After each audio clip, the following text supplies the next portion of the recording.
The Supremacy War. Hey, I haven't made one of these videos in a while, so let's dive right into it. Let me set the stage. A new and upcoming faction is forming on my server from the ashes of the CDF and Rider territory. The CPR. No, not the medical procedure. The Confederated Pioneer Republic. Ironically, at the time of this story, they were not at all a republic, but hey, I don't choose the names. For those not familiar with how Outlands work, for gameplay's sake, ships in this universe take build time, I'm going to just call it BT, and 1 BT is roughly 1 week of time. We can convert, or the factions can convert BT to destroyers, costing 1 BT. Cruisers cost 3 BT. Heavy cruisers cost 6 BT. Battlecruisers cost 8 BT, and battleships cost 14 BT. The CPR, the main character, so to speak, of this story, have roughly, at this time, 60 BT of naval power. Their neighbors to the west, quote-unquote, this is space, have about 100 BT of naval power. The cons to their west have about 60 BT of naval power. That's the yellow guys. And the Phoenix to the north, the green guys, have about 40 to 50 BT at this time. One extra piece of the puzzle, in Outlands there are multiplicative modifiers of the territory you own, and specific tiles give more, some give less, some give none, to change how much BT you produce per week. CPR was producing about 2.5 BT per week. The neighbors, the riders, the red guys, produce about 1 BT per turn, and the cons produce about 1.5 BT per turn, and the green guys, Phoenix to the north, produce 0 BT per turn. So while the CPR had a really small navy, relatively speaking, about 60 BT compared to their much larger, almost double neighbor, the Riders, with a huge amount of production per turn, you could quickly see, and we did see, a large arms race begin on pure capital ship production. The Riders themselves did the math, and the future was clear. While the Riders had almost a double lead presently, in about 10 turns, the CPR would have a cruiser force parity. In about 20 turns, they would be overmatching the Riders by a large margin and potentially be able to fight a two-front war. Coupled with the CPR's history that, to this point, has them be extremely, for the lack of a better term, very realpolitik-like or realist ideology, there was no doubt in the others' mind that the CPR, when able, would eventually strike the Riders and the Phoenix. And such a new alliance was formed, the PMA. The PMA, the Pioneer Military Alliance, on paper was designed, and for some of the Alliance members, we'll get back to that later, was a force designed to defend the outer reach against a foreign adversary. That's a topic for another video. But for many in the PMA, there was little doubt that the PMA was actually created to act as a counterbalancing force to the CPR. Combined, the members of the PMA, the cons, the yellow guys, the riders, the red guys, and the Phoenix Coalition, the green guys, would form a much larger force, almost 200 BT worth of naval power. As time went on, relations with CPR, soured, as the CPR was unwilling to join the PMA as an ally or bend the knee to the PMA demands. Ryder specifically made several demands that CPR curtail ship production and potentially even cease cruiser production. They also asked for literal tributes in the form of ships and more. Finally, at the end of all this, when a CPR mid-level officer leaked potential plans for turning some PMA members against each other, the PMA decided to attack the CPR. The tragedy of this moment is that that officer would eventually leave the CPR shortly thereafter, and the CPR, in retrospect, when looking back at this, never was actually fully considering these ideas, only giving lip service or brainstorming the potential need to do this. The PMA, led by the Riders, simply didn't actually need a real reason, they simply needed an excuse to attack the CPR to preserve Rider-centric balance of power. As of 1600 hours now, Operation Pub Crawl is in effect. Inform the fleets, the word is given. Imperial Squadron copies, we are beginning our attack. Shipbreaker here, entering CPR territory. Notice command. Be advised, we are tracking CPR Artemis Squadron.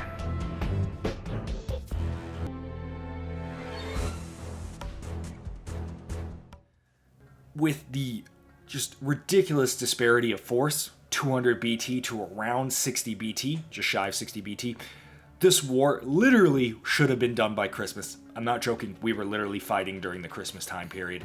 But because you can read between the lines, and because anytime someone says a war is going to be done by Christmas, it's not going to be. And as you can tell with this video, it didn't. And that's where we see some of the PMA's first mistakes.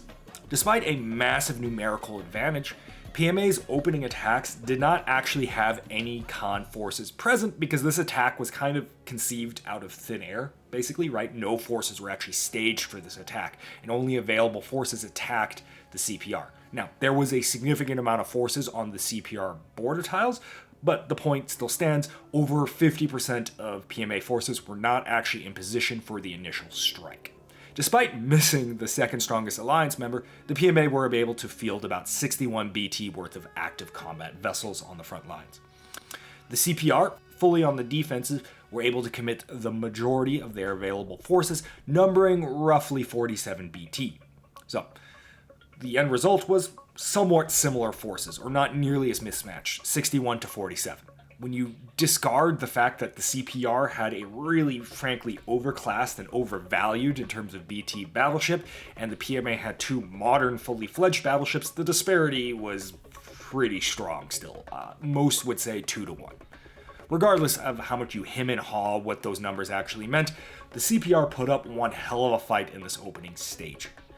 In one battle, they would lose 2 destroyers and their aging battleship, but in return, in another battle, they would destroy the Ravager, the Rider's main battleship, only battleship in fact, a ship that had served in 2 wars and almost literally 2 years of real-time playtime. They also eviscerated multiple Rider attacking forces, wiping one out and crippling their heavy cruisers and more, basically blunting the entire Rider offensive on every single front.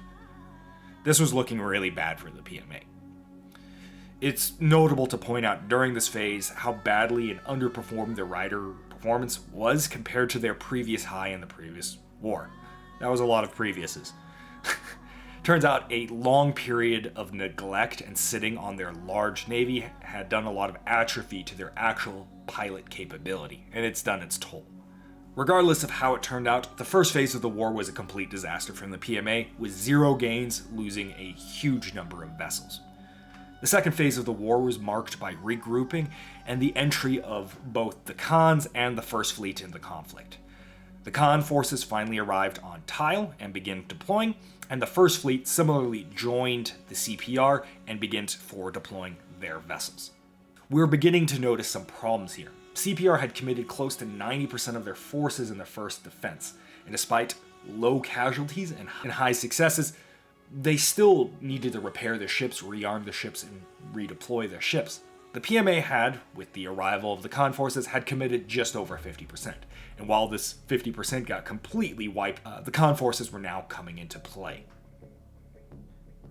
This phase of the war was bloody. In the northern front, Phoenix forces continued their dominating win streak against the First Fleet, repelling the First Fleet forces once again at Malta in a battle that would become a meme at this point. In a stroke of, I'm not even sure what you would call this, but a CPR forward deployed destroyer formation that was really just looking to buy time, went up against, so 4 destroyers went up against 1 battlecruiser, 1 cruiser, and 2 destroyers, and was able to destroy a key Phoenix cruiser at the cost of only 2 destroyers. Similarly, down in 3A, CPR forces were able to push a Khan force out of the tile, cutting off the Rider production shipyard in a decisive fashion. A second and only Rider offensive of this turn would similarly get crushed as they tried to push into 3B, completely getting routed by CPR defending forces. These battles could be described as nothing short of complete CPR dominance. However, this is where we get into the aspect, it's not enough to just win every battle, you kind of have to win the economic and attritional side of the war. The Khan forces consisted of 1 battlecruiser, 1 battleship, and a number of heavy cruisers, totaling 5 versus 4 ships. The CPR side of things was a heavy force, multiple heavy cruisers and cruisers. However, this mismatch in force numbers shone out and played out much to what most people would expect. Now, as we get into the third phase of the war, this phase is really defined by the fact that while the CPR had won basically every battle they partook in, they were completely utterly depleted at this point. With the loss of those 2 cruisers, the CPR mainline formations were completely battered and really only being reinforced with destroyers. And while CPR destroyers had done work up to this point and would continue to do work, the simple reality presented itself: they could no longer take on the PMA heavy formations. They were just too much meat, for the lack of a better term. And the remaining CPR cruisers, 4 cruisers spread out over 3 formations, they simply didn't have the punch to even deal with these problems. It would fall to the First Fleet at this point, her new ally, to pick up the heat. Unfortunately, the First Fleet formations were far less experienced and gave territories on all fronts. CPR deployed forces were now at critical levels. The entire force deployed across the front would number less than 30 BT, with only about 15 of that BT being actually actively deployed to do anything. Meanwhile, the PMA forces, despite having actually taken numerous casualties, was now fully deployed at the front, numbering well above 70 BT. So despite the extreme success, the CPR forces were functionally no longer combat effective relative to the massive force disparity. At this point, they begin rallying all of their forces back, giving up territory that they've held to simply make a last stand at their HQ as Ryder and Khan heavies begin to amass for the, well, functionally final death blow. However, behind the scene, things were brewing. What have we accomplished? We must see this through to its conclusion. The boogeyman I spoke of? So you've forgotten what this was all about? You would look to burn it all down to secure this piece of yours? Don't forget that you created me, the Khans United, in the image of yourself. A faction designed to uphold the ideals of the EFN and the Riders. I will uphold that, even if you yourself have forgotten what you once stood for. It's worth noting that this series isn't just PvP. There's a lot of RP that goes on. There's a lot of secondary battles that go: convoy raiding, defending civilians, evacuating civilians, the list goes on. It's not just PvP battles, even though that's what we're covering here today. The Khans, the yellow guys, had joined the PMA for the stated reason of the PMA: to defend and unite the Outer Reach. But throughout this war, they felt increasingly used, and the goals of the PMA increasingly betrayed.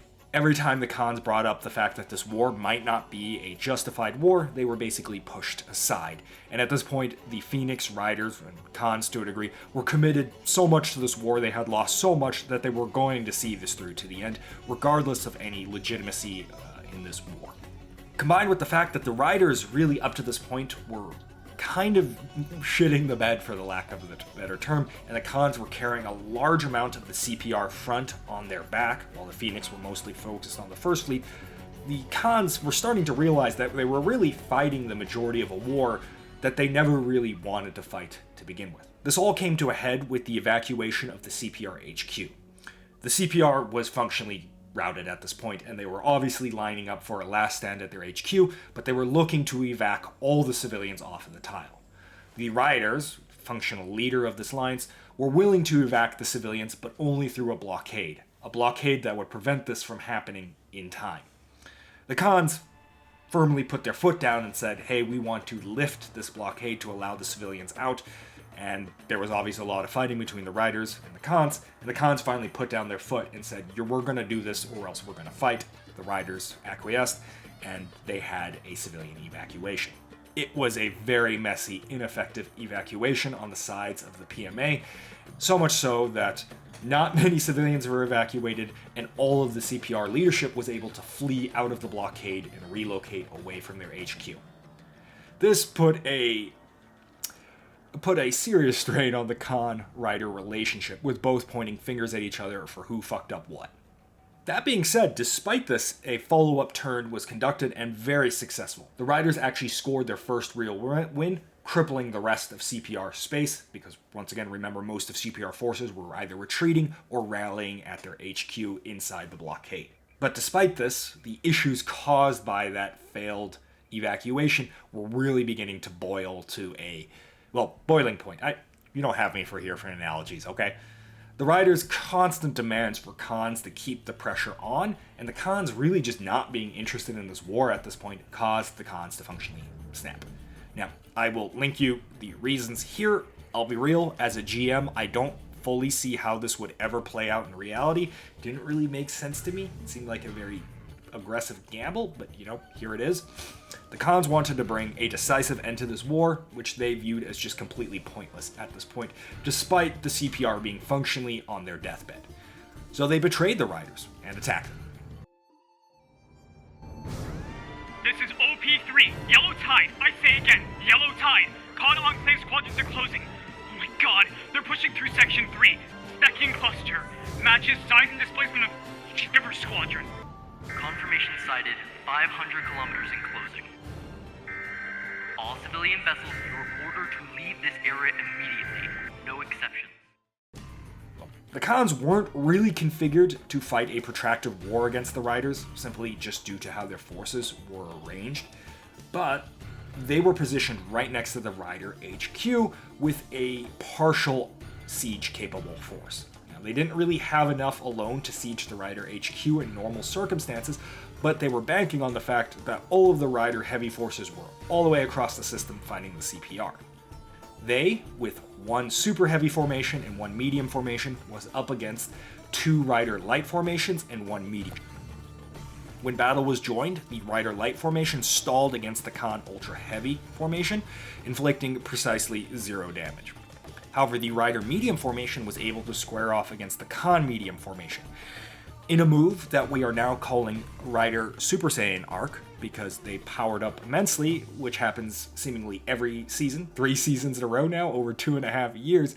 The Riders suck all season, and then when they realize they are sucking, they go hard for about a month, training 3 days a week, and completely now crushing the opposition. Similarly, in this battle, the Khan medium formation against the Rider medium formation got completely eviscerated, such that they sustained minimal damage in return on the Rider side of things. But this resulted in a situation where, since the Khans really only had 2 formations to do the blitz towards the Rider HQ, only had 4 super heavy assets remaining against a mix of a Rider medium formation and 4 other backup destroyers, resulting in a 8-4 battle. This could have still been a Khan victory, but due to the nature of this and how the rules are set up, they decided, you know what, this is going to be a Pyrrhic victory at best, and they pulled out back to CPR space, which, yes, the CPRs are now allied with the Khans. It's confusing. Imagine me trying to actually manage this all in real time. Yeah, it sucked. Okay, the point was, basically everyone failed at everything. The CPR was routed, the Riders were completely depleted, and the Khans failed in their push towards causing a rapid end to this war. Ironically, because everyone was depleted, the war ended anyway. Right? No one was really capable of sustaining a long-term conflict, and an actor that we have not mentioned and we're not going to mention kind of joined in and said, hey, enough is enough, we're going to end this war. And the war was ended. The war is now over, and we're gearing up for Season 4, where actually everyone is looking to be roughly on similar levels. And the war that was originally fought, we're now calling it the Supremacy War, to maintain Rider dominance in the system, has sadly placed the Riders as a very much more weaker force going into Season 4. Anyways, thanks for watching. You can probably tell that, yeah, these things actually happened within a rule set. If you want to be part of this, the next chapter, Season 4 is not quite started yet. It's about to be, played out and filmed. You can join, and there's always room for more. Think of it as a board game where, factions move their pieces into position on a board style thing. But instead of dices like, in D&D, we actually play out the moves in a real space. There's also a lot of encounters and role-playing that we do within this thing. So this was not covered in this retelling of this war. That happens kind of behind the scenes. If you watch the series, you could see the episodes played out. Anyway, so if you want to join this, go join the Discord. There's a link in the description, and type join Discord in the main channel, and a bot will yell at you and tell you what to click, or just read in the side panel the thing that says read me. It explains what you need to do and how to join a faction. Anyways, hopefully this wasn't too confusing and you enjoyed your time here. Regardless, see you guys later.